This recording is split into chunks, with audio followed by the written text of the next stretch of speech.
Kayo po ba mga bossing ko ay isa sa mga nagnanais na masigit kayo no maka-attract ng swerte? May tuturo po ako sa inyo mga bossing sa pamamagitan ng simpleng oregano lang na ito mga bossing. Pinitas ko po ito sa aming hacienda mga bossing. Siyempre positive lang mga bossing.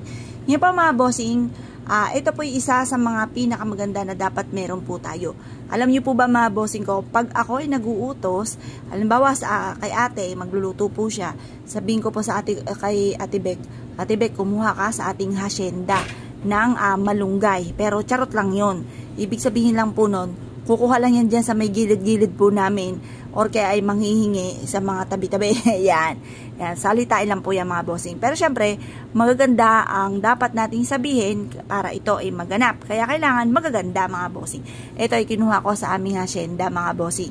Ngayon pa mga bossing, mainam na gamitin natin ang oregano.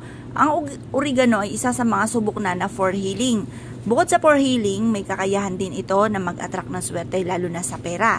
Kaya ang gagawin nyo lamang po ay ganito mga bossing ko sa oregano. Harap kayo sa may silangan mga bossing at pagkatapos mag-wish po kayo ng mula sa inyo pong puso. I-wish nyo po na sa pamamagitan ng sipag at syaga, double time sa pagkayod at pananalig sa mahal na Panginoon, kailanman ay hindi na ako mamalasin tungkol lalo-lalo na sa usapin ng pera. Makakamit ko lahat ang mga pangarap ko at smooth kong makakamtan nga po yung mga pangarap. Lagi yung isisingit yung smooth na makamtan. Kasi may mga pagkakataon mga bossing ko na parang humihigit ka ng asa lungga para lang ikaw ay swertihin. Kaya lagi nyo po sasabihin ay smooth nyong makamtan ang mga kahilingan. Ngayon po mga bossing, pagtapos na po kayo mag-wish, eto po itali po ninyo at isabit nyo po ito sa inyo pong main door. Pero bago ko makalimutan, mas mainam na paliwanagan nyo muna ito or pasinagan sa sinag ng araw hanggang alas 8 ng umaga. Makalipas sa alas 8 ng umaga, talian nyo po ito mga bossing ko. Mas mainam ay pula or kaya ay berde or kaya po ay dilaw. Tapos isabit nyo po ito mga bossing ko sa inyo pong main door or sa may bintana po ninyo. Kapag naman tuyo na yung oregano, kasi may mga tuyo rin tayo na o-order mga bossing ko sa mga online, kapag yun naman ang ginamit niyo, pwede nyo siyang ilagay sa ilalim ng inyo pong unan. Ang dulot po nito ay swerte. Pwede na naman pong ilagay nyo yung amount na matagal mo na pinapangarap.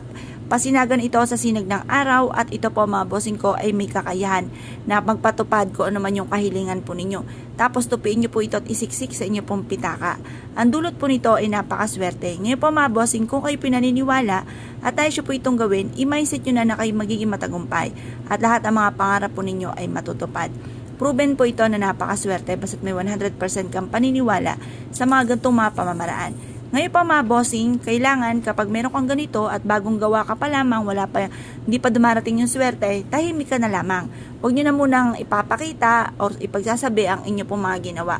Pero pwede nyo i-share yung ati pong video mga bossing, pwede nyo siyang i-share. Tapos, understood na yan kung sino man ang makakapanood na hindi pwedeng ipagsabi. Ngayon po mga bossing, kung kayo pinaniwala at nasyo po itong gawin, asya mga bossing, good luck po sa inyo po lahat.